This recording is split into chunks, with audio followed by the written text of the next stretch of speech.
we don't know how the brain works. We haven't mapped the whole thing. Take your index finger and touch that card right there. Now, I know what it took for you to do that. The sound waves had to leave my lips, travel to the air, enter your external auditory medius, travel down to your tympanic membrane, set up a vibratory force, which traveled across the ossicles of the middle ear to the oval and round with a seventh vibratory force, distorted the microcilia, converting mechanical energy to electrical energy, travel across the cochlear nerve to the cochlear nucleus at the pontomedullary junction, from there to the superior olivary nucleus, coming down the cortical spinal tract, across the internal capsule, into the cerebral peduncle, descending down to the cervical medullary decussation, into the spinal gray matter synapse in there, stimulated the nerve and the muscle, so you could point to that card. You took the words right out of my mouth.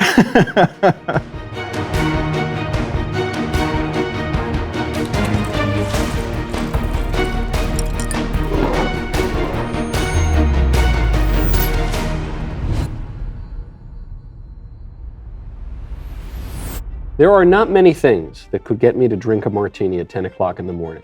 11 o'clock is a different story. But I am so very excited to play this game at any time that my guest today has free. He is the leader of the American Cornerstone Institute. He is the former head of pediatric neurosurgery at Johns Hopkins. He is, I believe, the first man ever to successfully separate conjoined twins at the head. He's also the former Secretary of Housing and Urban Development. He's also a former presidential candidate. He's also written, I think, a bazillion books and academic publications. He's also the winner of the Presidential Medal of Freedom. I probably could go on listing this man's accomplishments for the rest of the show. 70 honorary doctorates by my last count. In any case, I'll leave it there. Dr. Ben Carson, thank you for playing the yes or no game. I've been looking forward to it. It should be fun. I have to tell you, I was a little bit nervous when I heard that you were eager to play and you had ordered a frosty glass of root beer because you don't drink alcohol. I said, this is one of the most serious and accomplished men in the United States. How can I have him on my stupid drinking show to play this game? But I appreciate your willingness to come on. Well, as long as I'm drinking root beer, it's fine. So, have you heard the rules at all of this game? I wouldn't mind if you went over them again. Diplomatic. I'm not sure that I totally understand them. I will read a prompt. You will move my glass to how you think I would answer the question. Right. I will move your frosty glass of root beer to how I think you would answer the question. Okay. And then we'll switch, and you read the prompt, and we'll play from there on. And the winner gets a brand new car. That's right. We got to check in with Jeremy about that. Do we have any new cars? Maybe his McLaren. Okay, without further ado, usually, if there's a woman on the show, I'll say ladies first. But since you are very much a man, despite our cultural confusion these days, I will go first. All right. With the exponential growth of artificial intelligence, it is likely that tasks such as driving, coding, and even surgery will be handled by robotics and AI in the next 20 years. That's pretty easy. Clear enough to me. Well, you know, that's an area that's going to really blossom. Something that we're going to have to be very careful about, though, because although it can be used for a lot of good things, you know, we always have a tendency to pervert the use of good things and use them for bad areas. And particularly when I look at something like education. A combination of virtual reality and AI means that when a kid is studying the Peloponnesian War, he can be right there, seeing what's going on. But by the same token, they can create their own world. And it's hard enough to get kids away from the Nintendo and the PlayStations. I mean, how are you going to get them out of that artificial world? When it's totally immersive. And then all of a sudden, the Peloponnesian War might not look quite like Thucydides said it looked. Although you will probably remember because you were there. You're right. Right. And I'm not sure, you know, there's a movie about you, right? Gifted Hands with Cuba Gooding Jr. Will a robot ever match the ability of an excellent surgeon to perform surgery? Maybe of a mediocre. You think a robot will? It will, absolutely. It'll go beyond the best surgeon because it's so precise and it is able to take into consideration so many different things. But right now, go with the good surgeon. All right, then I won't have a sip of my martini. Neither of us got it wrong. Sometimes, though, I say, if we get it wrong, we have to drink. But we get a sip anyway. That's right. You get it right, you get to drink. You're up. That is good root beer. Okay. The Department of Transportation would be in better shape if Pete Buttigieg spent the rest of 2024 on maternity leave. We will get into that question in just one second. First, though, you all need to go to dailywire.com/shop. We have the yes or no game. This is the very best-selling card game in the Daily Wire shop and and I think all of politics. We've sold about 1 bazillion copies of it. We have the expansion pack of conspiracy theories. We have more expansion packs coming up. Get it today, dailywire.com/shop. Now back into the question. Indeed. You thought that last question was easy. Frankly, I think this one is easy enough. I think that's pretty easy. Yeah. But, there's so much that could be done in the Department of Transportation.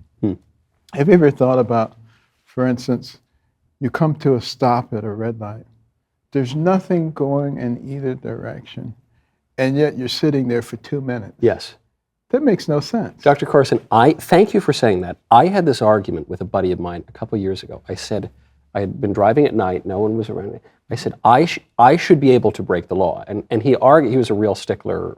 He said, no. I said, it is absurd, it's humiliating that I have to wait for 2 minutes at midnight when there's a red light. Plus you're wasting gas. That's true. It's bad for the environment. But, in Brazil, that's not true. After midnight, if you come to a light and there's nobody in either direction, you can go through, and it's not illegal. But, we have those sensors on the ground. Why wouldn't we place those particularly at busy intersections? Right.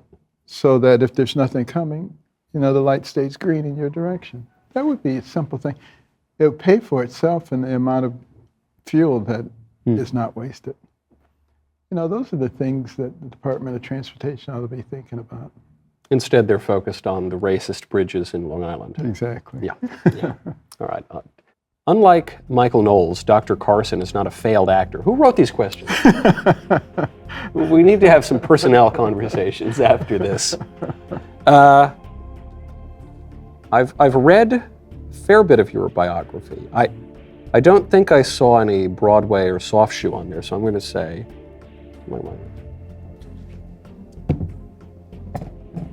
I actually have played in a movie. There's a movie called Stuck on You. Matt Damon and Greg Kinnear, they were joint twins. Yes. And I played the doctor who separated. Did you really? I did. I remember the movie. I mean, I haven't seen it in forever. Yeah. It was actually a lot of fun. I guess the difference, though, the reason why I think the answers are still right is, my biggest movies I was ever in, recently I was in one called Lady Ballers, which is a comedy, and the other one was Holly Weird. It's probably the biggest movie. It didn't win Oscars. I quite like the movie, but you're doing movies with Matt Damon and Greg Kinnear, so I guess you would have to say you're actually a rather successful actor. Well, Matt Damon said to me, he said, "I'll teach you how to act if you teach me brain surgery." But it was fun, and there was one scene with what was the woman's name? Eva Mendes. Oh, there's a little sort of unknown actress. And, they had to do several takes of it. And she had to push me because of something that I said. And she just kept pushing me and pushing me. And my wife was getting upset with her. I guess it's better, though. Your wife must have been happier that it was Eva Mendes pushing you instead of Eva Mendes, kissing you or something like that. That would have caused more problems. Exactly. Wow. And then that wasn't the last thing. I also did an Alfred Hitchcock in the Gifted Hands movie, the autobiographic movie. Where did you appear? Actually, Candy and I appeared in a scene. We were walking by reading a chart while Cuba Gooding was scrubbing his hands. That is great. I'll have to watch with hawk eyes next time. That's right. But wow. You know, it sounds like I'm flattering you. I really don't intend to, but you've got a long list of accomplishments in a lot of different fields. I didn't realize. I thought the one thing I might have on you is that I've been in movies.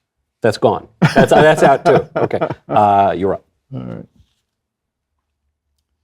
In the long term, DEI is more dangerous for the country than another Joe Biden presidency.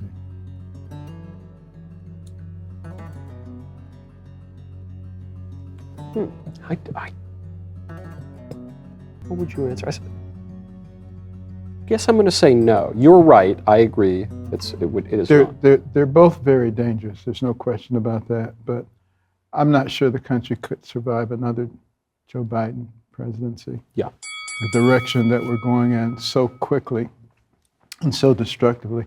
Having said that, DEI is antithetical to all the things that we worked for and so many people gave their lives for during the civil rights movement. And now we're trying to say, you know, this is more important. You know, and I'll tell you how silly it is. Last month, the Glass Lewis people recommended against me on one of the boards I sit on because I'm the chairman of the Nominating Governance Committee. And we only had 25% women. So, but think about how silly this is. So they get rid of me, now they got a diversity problem. Wait a minute. They clearly didn't think even one step ahead here.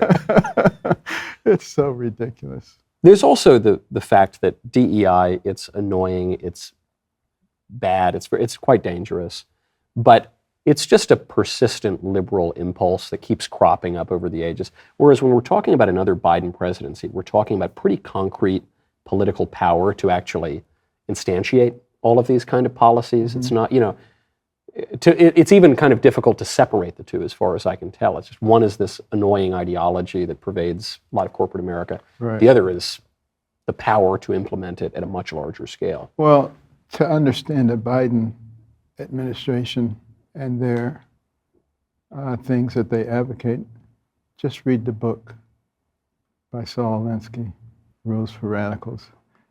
You'll see it very clearly denunciated in terms of what they're doing. And unfortunately, this is a long-term plan. This didn't start with Joe Biden. If you go back and you read the congressional record for January the 10th, 1963, Congressman Herlong of Florida read into the record the 45 goals of communism in America. So a lot of the stuff that's going on right now, gaining control of the school systems, indoctrinating the kids, gaining control of the media, spoon-feeding the people what you want them to know, making sexual perversion normal, natural, and healthy. I mean, the list goes on and on, driving wedges between parents and children. It's really the reason that that Khrushchev, more than 60 years ago, said to Eisenhower, your grandchildren will live under our system. Right, right. And they had a long-term plan there. And we, the American people, are going to have to be smart enough to understand that we're being played. We're being manipulated. It's amazing how many of those points you mention focus on the destruction of the family, which is the subject of your new book, The Perilous Fight, Overcoming Our Culture's War on the American Family. It seems so obvious to me, though, that there are different levels of politics. There's the national government, the state government, but the fundamental unit of politics, it's not the individual. Politics means more than one person. The fundamental unit is the family. So if you want to really gut a political system, that's where you've got to focus your attention, and they have. Right, well, that's the fundamental building block. The family to the community, to the state, to the nation. And if you can destroy that, which they have done a very good job of, they've been working on this for a long time. First of all, denigrating the role of fathers in the family, and then distorting the role of mothers, and then, taking the opinion of children who are immature and elevating that to the same level of someone who has a mature brain. It's really just masterful what they've done. I have to give them credit. Those who are trying to fundamentally change our country, they know what they're doing. Right. They've been pretty successful. They've been very successful. There's so much more to say. First, though, text Knowles to 989898. As our national debt continues to skyrocket, you need to be confident in the financial services companies you work with, especially regarding your money and future. Birch Gold demonstrates how precious metal investments can fortify your lifestyle and retirement, even in turbulent economic times. If you're considering converting an existing retirement account into a precious metals IRA, their dedicated in-house IRA department is there to guide you every step of the way. Birch Gold values your questions and concerns. Their team is always available to provide answers and clarity and to ensure that you are heard and informed. I really like having a decent chunk of my portfolio in gold. You ought to text Knowles, KNWLES, to 989898 to talk to one of Birch Gold's experts and claim your free info kit on gold. You will learn how to convert an existing IRA or 401k into a tax-sheltered IRA in gold. The best part is it doesn't cost you a penny out of pocket. Just text Knowles, KNWLES, to 989898. That is Knowles, KNWLES, to 989898. Now it's my turn, I think. Yes. Okay. That's right. Due to his sedentary millennial lifestyle and cigar addiction, all right, can we please get a new writer? Due to his sedentary millennial lifestyle and cigar addiction, Michael Knowles is less healthy in his 30s than Dr. Carson is in his 70s. Are you in your 70s? Yes, 72. All right, unfortunately, I think we know my answer to that too. I don't want to. I don't want to do that to you. Yeah, but if we were being honest, it would be a sin to lie. Yeah, your medical perspective. So I'm somewhat allergic to exercise. I don't do all of the terrible things for your health. You know, I don't smoke cigarettes. That's good. That's good. I don't. But you smoke cigars. I do like cigars. Yeah. I do, but on occasion, one a day. Okay. At top, maybe two tops. I don't exercise, but I've been told that exercise. Look, you run too much, it hurts your knees. You don't want to peak too soon. Is what I'm saying. You got to die of something, right? You got to die of something. No one here gets out alive. You know? But what I used to always say, and I still say it, if everybody ate 3 well-balanced meals a day, drank 6 to 8 glasses of water, exercised regularly, got regular sleep, and didn't put harmful substances in their body, most of us in medicine would be out of business. Having said that, medicine is a great career. So in a way, really, I'm just helping the industry. I do check off one of those boxes, though. It's that I eat great meals every day because while I am irresponsible and unhealthy, my wife is very responsible and healthy. She makes sure she can't make me exercise. She can't throw out my cigars. I guess she could, but I would burst into tears. She can't, do all these other things. But at least I'm eating well. Well, the good thing is you have a wife. That's true. I found someone to care for me.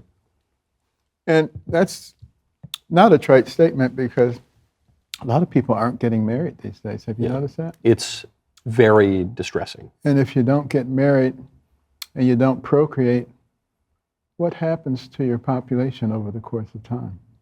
It literally kills your country. Yeah. The country actually dies. It's odd, too, because I believe in marriage as a theological and philosophical matter, but just also as a practical matter. I focus on my job a lot. You obviously have focused on your career quite a lot. I feel that marriage has only helped my career, my professional life. And even beyond that, I don't know what my life would even be like or mean without my marriage. It's almost, even though I haven't been married that long, it's unthinkable to even view my own life absent my marriage. Well, I will just confirm that for you, having been married for 49 years. I can't even imagine life without my wife. Can't do it. She's been such a powerful force. And we couldn't have raised our children the way that we did without her. And, she has a degree from Yale, a degree from Johns Hopkins. Well, what makes it even more impressive, Dr. Carson, because you're a Yale too. I guess we're the three conservatives that ever came out of that place. But from the same residential college too, actually, Yes, the same kind of absolutely. dorm there. But I thought you managed to find this great wife early in your life. You've had this wonderful marriage and family with her. But truly, if you think it's rare to find a man at Yale who is conservative, kind of normal, grounded, when it comes to the women, I have a few friends from there. I don't mean to besmirch, but quite rare. Quite rare. A conservative woman. A conservative, Yeah. grounded, sane woman it's not the norm. That would be very unusual. And you just keep hitting the lotto. But you know what? I think we're going to see more of them. Because, they say it's always darkest before the dawn. And sometimes it has to be pretty dark before people see the light. That's true. It's pretty dark now, and I think a lot of people are actually waking up and seeing the light. And that's why you're seeing the migration, particularly in the African American community, toward more conservative views. Because they've always been more conservative, but they were sold the line that, one particular party was completely in their favor and the other one was not. And, it was said for a long time that the Republicans were racist, horrible people.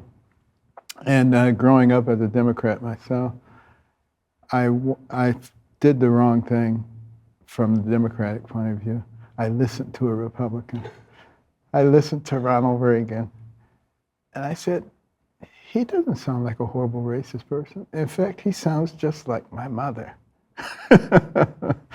And I began to start reevaluating and looking at things for myself at that point. That irritates a lot of people when you do that. I know. All right.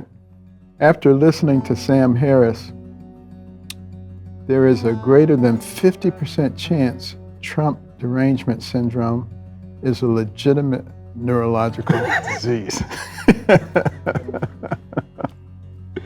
I've got to speak now for an expert. You got to, the word legitimate changes the answer. It is a disease. Okay. You gave me a little bit of a hint there. I would have been inclined to say yes, but it's illegitimate in that it's not right. Right, and it's not a real disease. But It's psychosomatic. But it shows you what can happen to a person when they're hearing certain things time and time again, and how it can actually affect the way that they think. Would you say it's, to me, another key word there is neurological. So it might, if you actually looked in the brain, it might be difficult to identify the little orange man who was driving, but there would seem to be some psychological afflictions that go along with this. Yeah. Yeah, so I could see it as a psychological disease, a legitimate psychological disease. And that's basically what it is. Right. But we're all sort of products of our environment and what we hear and what we decide that we're going to accept in what we hear. And that's why it's so important, particularly in our school systems, to make sure that we're not giving children a bunch of propaganda. Yeah. Because the human brain continues to develop until your mid-20s, mid to late 20s. So when you take an 8-year-old, 9-year-old, 10-year-old, and you start feeding them all kinds of propaganda, recognize that children are very curious and very suggestible. So you're not doing them any favors by feeding them these kinds of materials. Right. And it's really, as far as I'm concerned, child abuse. When you're telling little boys, you may not be a little boy, you may actually be a little girl. And of course, they're hearing that all the time. And in fact, if they accept that, then they get to be a victim, which is like a bunch of gold stars. Right. And that's why you're seeing this phenomenon occurring in our society. Right. Because if you say, on the one hand, victimhood carries social currency, you'll be treated better, Right. you'll be exalted, and also here is your only route to victimhood. Here is a potential route, at least. Exactly. What do you think is going to happen? It doesn't take a brain surgeon to recognize how those incentives work. Exactly. Great point, too, that you make on being a product somewhat of our environments, in that if you fill a kid's head up with lies and you encourage all sorts of lusts and lower appetites in them, you've now corrupted both aspects of their free will. Absolutely. It would be a lot harder for them to live as free men. And our enemies understand that. I mean, that's why Vladimir Lenin said, "Give me your children to teach for 4 years, and the seed that I sow will never be uprooted." And that's why they're so anxious to be in the school system early on and to infect the brains of our children. Right. And that's why we have to be every bit as aggressive, if not more aggressive, in protecting our children. I'm up. Of the government agencies that need to be greatly reformed or abolished entirely, the FBI is at the top of the list. The top of the list. That's an easy one. You got my answer right. So I guess you've given me a hint. They're spying on my church. Among the myriad other abuses, that's pretty bad. Well, when you take the Justice Department and you use it unjustly, obviously that's not going to be a good outcome. And when we're using the DOJ to eliminate a political opponent, isn't that something that we would expect in Russia? Or a banana China, republic or a banana republic? And yet it's happening right before our very eyes, and nothing's being done about it. That's the disturbing part. Now, ultimately, our founders were very smart people. They were geniuses, some of them. They could foresee all of this. And that's why they put the power to change it in the hands of the people through our ability to vote. The problem is people don't take voting seriously. Most people, they go into the booth or they take the sheet and they just look for the name that looks familiar. It could be Satan. Oh, okay. I've heard of him for a long time. Yeah, I know that one. Check that one. That's not responsible. And we have a lot of people who do that. And it's problematic. And this is the time when people need to be very serious. They need to study who these people are. They need to look at the records of the people who have represented them for a long time. And if they don't agree with them, they need to do something about that. And this is a clarion call. It may be the last opportunity. Because we can see that there are those who have a totalitarian spirit. And in their opinion, they are righteous. Yeah.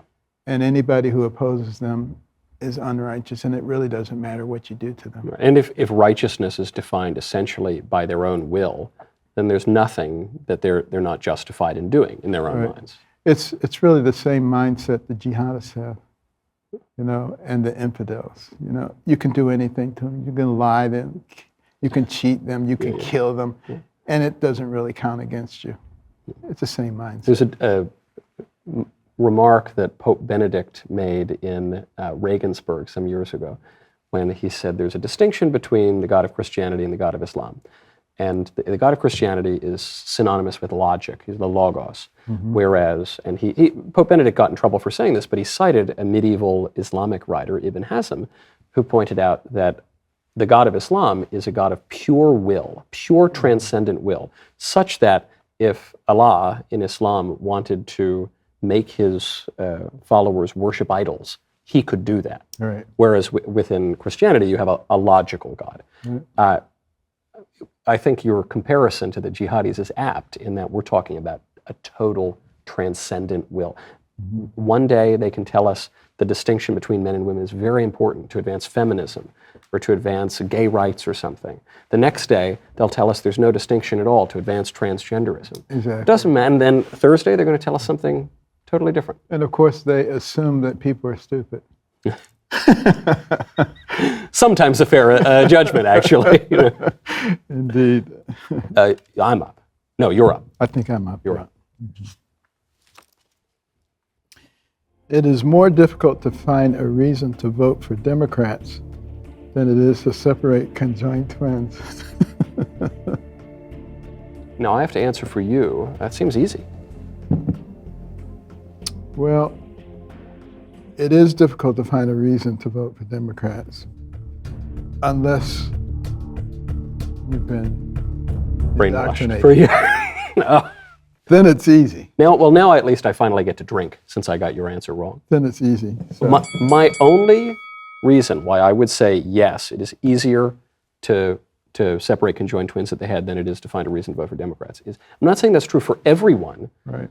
but I probably am the most noted expert on this, having written a #1 best-selling tome called Reasons to Vote for Democrats, a And it was comprehensive guide. 166 blank pages. Blank pages, yes. Now I'm sitting across from an expert in a different field, separating conjoined twins at the head. My only point is, you successfully accomplished your task. I failed at I did not find a single reason. And so it just seems to me, I'll drink anyway, since I got your answer. I'm up. No one has a clue how the brain really works. That's a provocative question. That's the whole question? That's the whole prompt, at least. No one has a clue how the brain really works. I would deny my profession if I said yes to that. I would say, okay, I'm somewhat overthinking it because I want to say you got my answer wrong and I want to put yes, but then ultimately I think I'm actually going to put it as no. My argument being, obviously, we have some idea how the brain works. Well, I don't, but you do. Well, we certainly wouldn't be opening up people's heads and operating on it if we had no idea. But if the question is taken to be, ultimately, we don't know how the brain works. We haven't mapped the whole thing. Right. We don't know exactly. I suppose then you might flip it. But then furthermore, I do think we have an idea of how the brain works in the sense that we know that human beings are body and soul, and we know that our physical bodies reflect a metaphysical reality, and we know that we are rational creatures with a free will. Now it's quite abstracted from, scissors. But we know nuts and bolts. We know nuts and bolts. For instance, I say to you, take your index finger and touch that card right there. Now, I know what it took for you to do that. The sound waves had to leave my lips, travel to the air, enter your external auditory meatus, travel down to your tympanic membrane, set up a vibratory force, which traveled across the oscles of the middle ear to the oval and round with a central vibratory force. Distorted the microcilia, converting mechanical energy to electrical energy, travel across the cochlear nerve to the cochlear nucleus at the pontomedullary junction, from there to the superior olivary nucleus, ascending bilaterally up the brainstem to the lateral meniscus to the inferior colliculus and the medial geniculate nuclei, across the thalamic radiations to the posterior temporal lobes, begin the auditory process, and from there to the frontal lobes, down the tract to Vic du jour, retrieve the memory from the medial hippocampal structures and the memory bodies, back to the frontal lobes to start the motor response at the bed cell level, coming down the cortical spinal tract across the internal capsule, into the cerebral peduncle, descending down to the cervical medullary decussation, into the spinal cord gray matter synapsing there, stimulating the nerve and the muscle. So you could point to that card. You took the words right out of my mouth. It was on the tip of my tongue.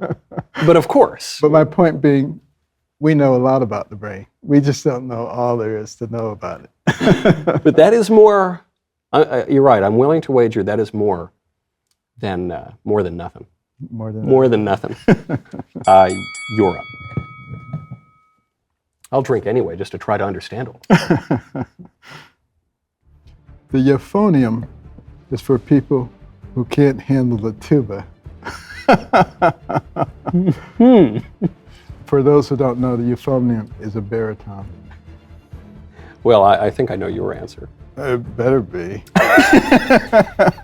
I did not know that you play the euphonium. I did. I played the euphonium in high school, and I was actually rather skillful. In fact, I was offered a scholarship to Interlochen, which is a music camp in Michigan for very talented musicians.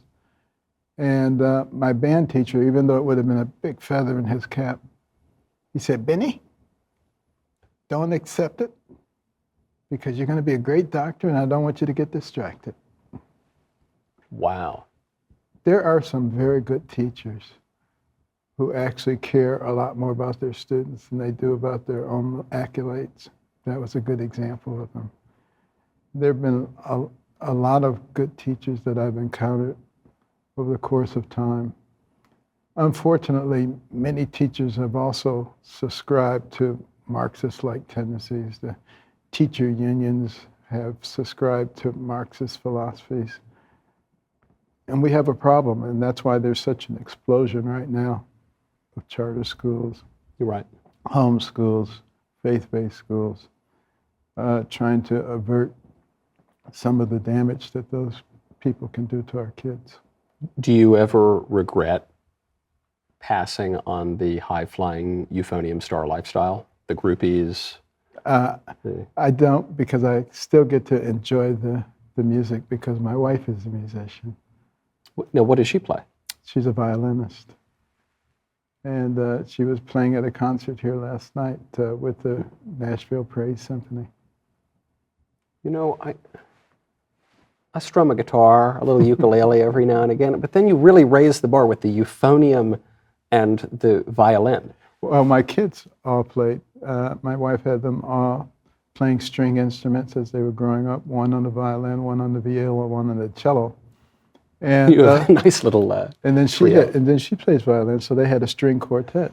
And they performed in lots of different places. It was really quite amazing. I do love, I played violin as a child. I fear that I would pop whatever the first step of your brain working, I would explode it if I played it for you right now. But I love the way you put it with music. You say, well, I still get to enjoy the music, but in an amateur way. And I think, amateur means lover, like amatore. Sure. And that's how I enjoy music. I think that's a wonderful thing. If I were a professional musician, I'd probably be totally miserable. But because I get to strum a little bit with my kids, it's lovely. Well, when my middle son, who played cello, would play with his mom, I would call their act Yo-Yo Ma and Yo Mama.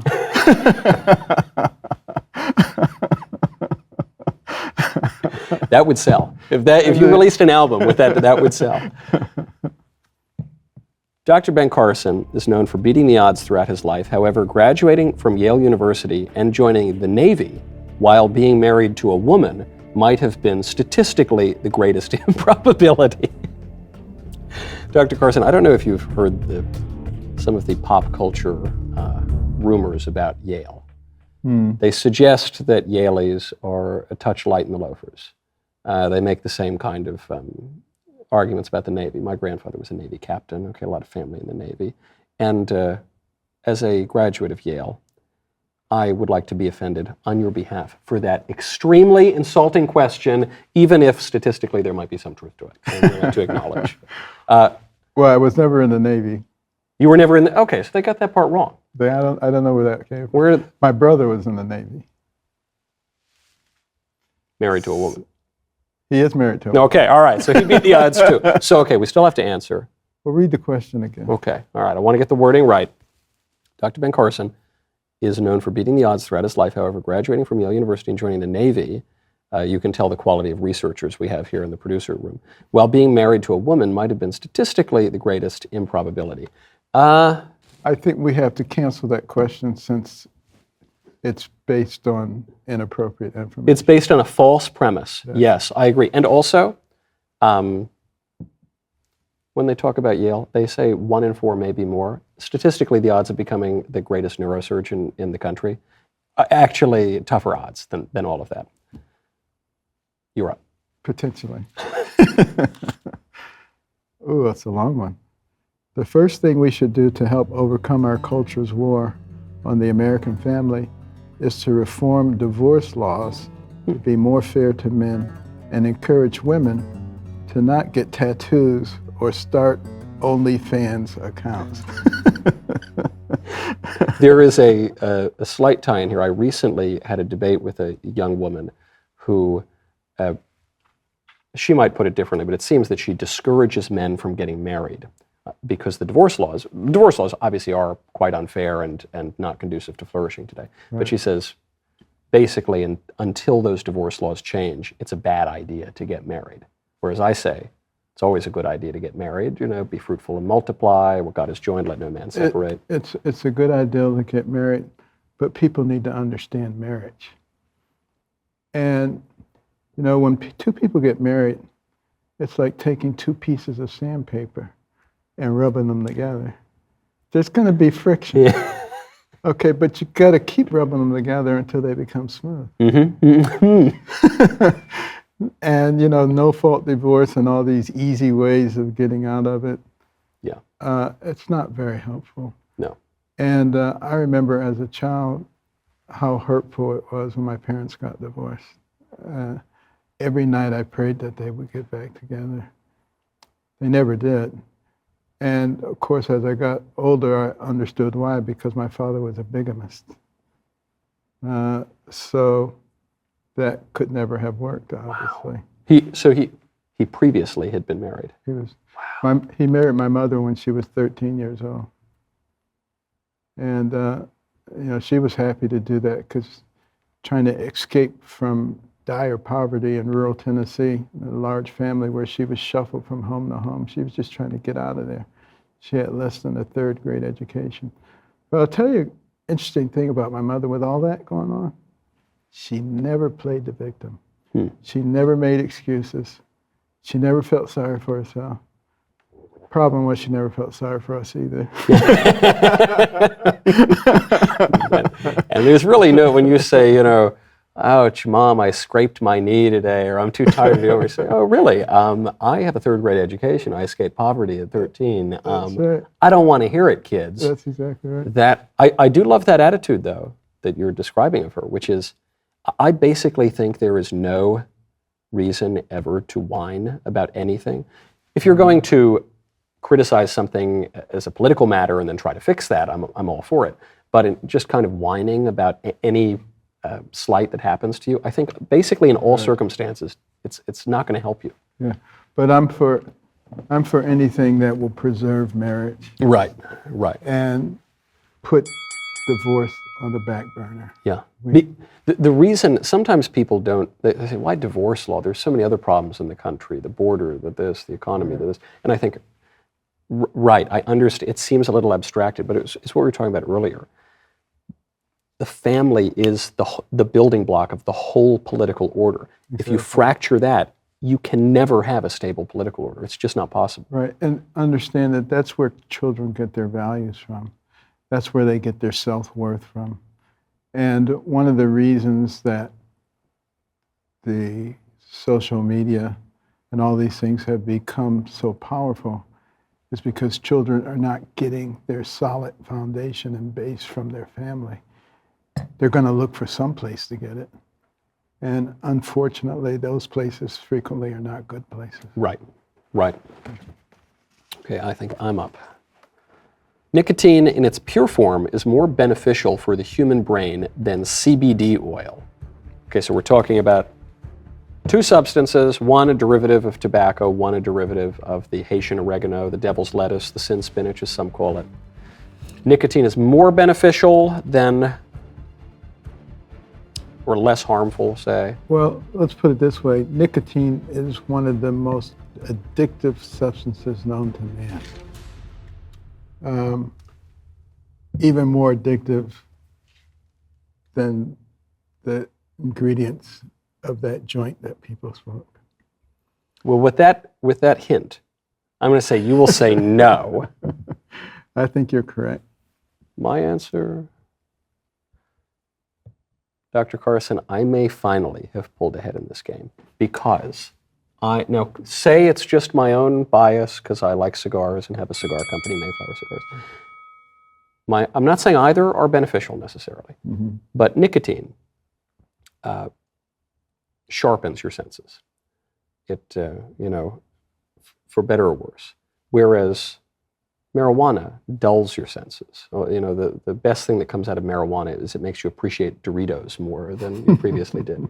So I guess I'm saying if you had to choose between the two, I would recommend nicotine. And I know that marijuana is not physically all that addictive, but habitually, psychologically, I find people who get into the old, Peruvian parsley, it consumes their life. It's all they ever want to talk about. Right. Well, you have to also consider the other effects other than the mental effects. Nicotine is very detrimental to your lungs, to your upper respiratory tract. What if you just do those pouches, though? I'm trying to find any way around to your heart. It's probably not great for your heart. No, it's not good for your heart either. So, and your blood vessels in general. There's a disease called Berger's disease that's exacerbated by smoking, and it causes the little blood vessels and even the smallest blood vessels to close, and you see people actually losing the ends of their fingers, sometimes their whole finger. And I've seen pictures of people and they're still smoking. With their stumps, they're holding the cigarette. That's how addictive it can be. I have a friend who he doesn't smoke cigarettes, so it's not the lung issues, but he takes those pouches, like Zyn, he takes, and I said, you're taking a lot of those pouches, man. I'll try one every now and again, but I don't, buy them or anything. And he said, oh yeah, I have them all the time. He said, tell you though, sometimes I wake up, my fingers are a little like tingly. I don't really feel that's very scary. Could be starting. Well, the best thing, don't do either. That seems like maybe sound medical advice. All right, whose turn is it? I think it's your turn, Dr. Carson. Okay. Due to biological advantages, men should be barred from competing in women's chess competitions. Is there any way to get out of answering this question without losing my show and my... That's a bad one. That's a tough one. How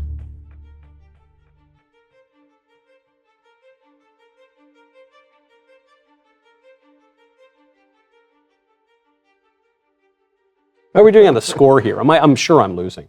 I'm losing by 1. Okay, I'm glad I'm not getting totally blown out of the water. I'm up. If Congress can send $113 billion in aid to Ukraine, then we can at least spend half that to build a wall at our southern border. Dr. Carson, we're about to tie up this game because Absolutely. I'm going to say no. Really? The reason is not because we shouldn't do that. We obviously should do that. It just seems we can't. It just seems politically we are incapable of the most basic functions of the government. Well, it is kind of sad, but there must be a reason that this administration is willing to subject the American people to what is going to be a horrendous situation because of the people who are coming into our border, many of whom have very nefarious purposes. Yeah.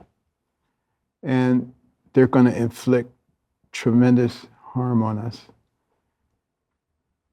And what excuse will they give at that point for having let all those people in?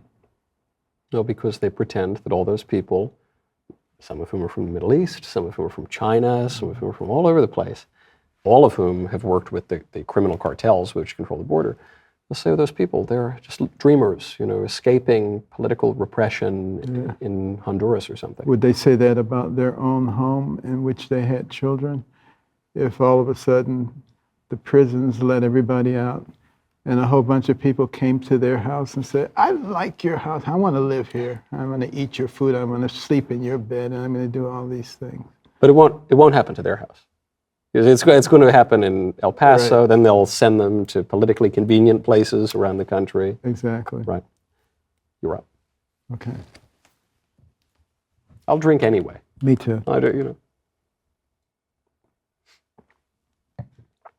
You might want to try root beer next time. I think, especially for 10 o'clock in the morning, that might be a little more fitting. All right. Dr. Carson has a great Trump story to tell from working at the White House. So the prompt is, Dr. Carson has a great Trump story to tell. I imagine your answer is going to be yes. What's my answer? Your answer is going to be yes, too. I want to take another point. My answer is no. You will not have a great Trump story. I bet you will have about 200 great Trump stories from working at the White House. That's a very good point. Could I inquire into one or two of them? Well, I'll tell you a great Trump story just to show you what kind of sense of humor he has. He was telling Candy and I, he said, years ago, I would be in a hotel and it would be midnight and there'd be a knock on my door. I'd say, who's knocking on my door at midnight? And he'd open the door and there'd be this gorgeous woman throwing herself at him. And he said, but I was good most of the time. Yeah.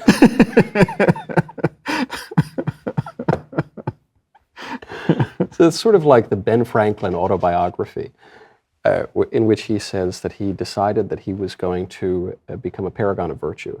As a young man, he decided he was going to work, and he was going to have, the strength of so-and-so, and the prudence of so-and-so, and the humility of Socrates and Jesus, to whom he's comparing himself.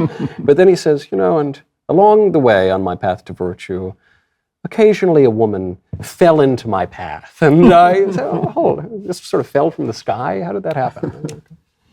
Well, Benjamin Franklin was an amazing guy, though. He was a genius. Yeah. Along with Thomas Jefferson and some of the others. Their ability to foresee things and to propose solutions was pretty amazing. And especially in the case of Franklin, he was just a total polymath, right? He was a publisher, a politician, an inventor, a diplomat, a scientist, everything. Unbelievable. Yeah. And that had a lot to do with, I think, our success as a nation, putting, those correct principles in place. And, what we need to think about in this nation right now is why is it that so many people wanted to come here? Even now, when people say how horrible we are, you still see people trying to flood in here, which tells you something. That's right. Now, all the people who always say, I'm going to move to Canada if Trump gets elected. They never do. They never make good on that promise, much to my dismay. Well, Candy and I have traveled to 68 countries. Wow. We've lived overseas. We lived for a year in Australia. And I can tell you, there's no place like this country, and that's why we really need to put all of our effort into preserving it. And those people who are trying to fundamentally change this nation are not our friends. And, we need to know what we're up against. And, people say, don't talk about politics and don't talk about religion. Those are the very things we need to be talking about. We need to be talking about the things that are fundamental to who we became as a nation. What are we supposed to talk about? The Yankees? I like the Yankees, but Yeah, you're supposed to talk about Hollywood and sports and not talk about the important things. Particularly don't talk about them to your children. Right. And they become very easy prey for those who do talk about them. You're right. It's funny, we're chatting on my birthday, and on my birthday, this is kind of more, I think about death. But I think because I'm born, right. And so a consequence of my being born is I'm going to die one day. And none of us get out of life without dying. Right? We don't. That's where we're headed. And I think, okay, well, am I doing the things I want to be doing? Am I accomplishing the things that I want to accomplish? But it's important for people to think about final things, because it's only when you think about final things that all the other things come into perspective. What are we here for? What are we doing? What is my purpose here? How ought we to live while we are here? Yeah. Otherwise, it's just all Hollywood and sports. It's hard to actually have a good answer to that if you don't believe in something. Right. If you don't have faith, and if you don't see something bigger than yourself. For a lot of people, themselves, that's the end all. So that's why they try to spend everything on themselves, and everything is central to them. I don't see how that can ever bring happiness to anyone. Right. the greatest things are things that you do for others and the way that you improve your environment.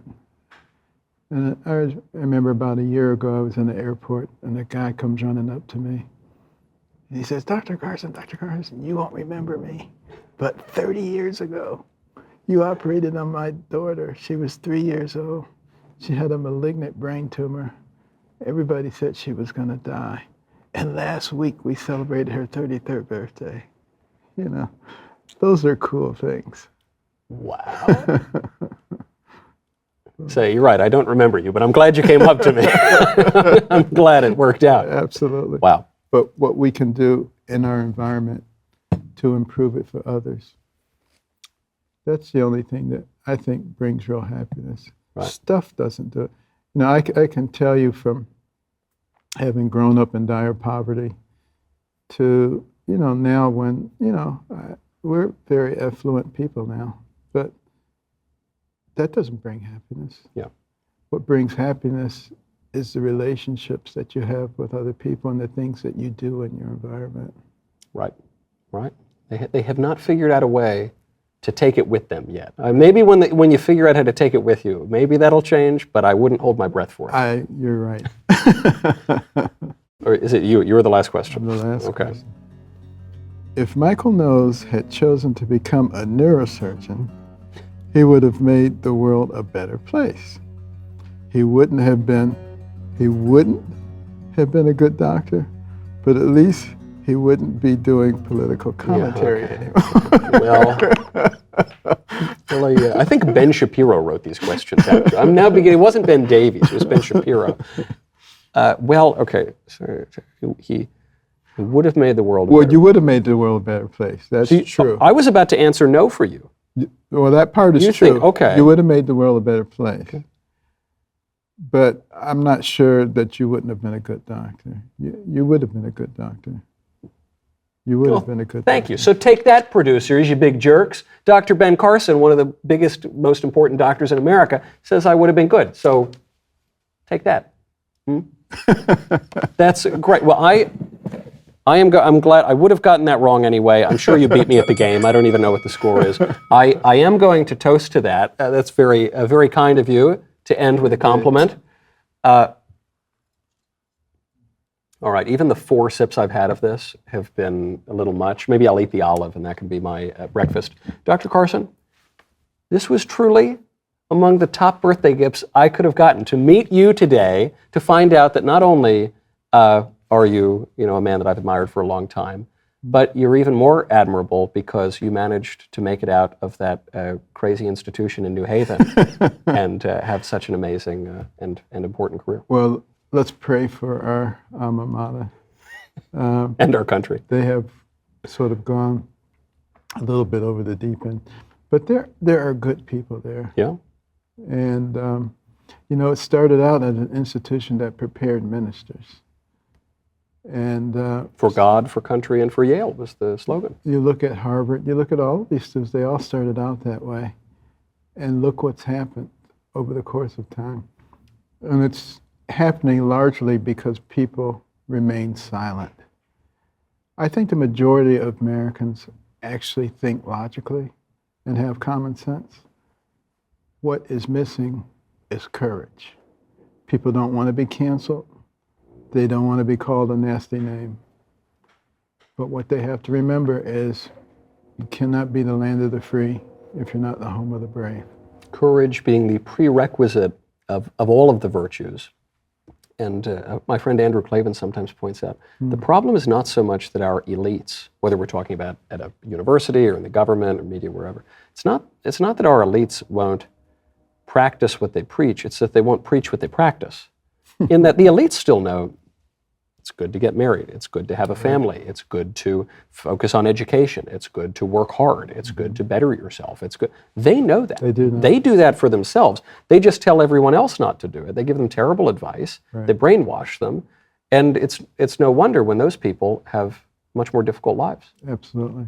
The book, The Perilous Fight. The book talks a lot about what you just said, goes into deep explanations, gives the statistics. because people need to understand what's happening. They need to understand that they're being played, that they're being manipulated, that those who want to fundamentally change America realize that we're too powerful to be taken down militarily, but that we can be taken down from within. Yep. And therefore, all the emphasis on dividing us on the basis of race, age, income, religion, political affiliation, gender, you name it, throw it in the pot, divide the people up into all these identity groups, and bingo, you take down That'll the do it. great United States. The Perilous Fight. It is a perilous fight, and I have. This is my first chance to get the book. I am very much looking forward to reading it. You should all read it too. The Perilous Fight by Dr. Ben Carson. Dr. Carson, thank you so much for coming on. It's been great being with you. Thank you.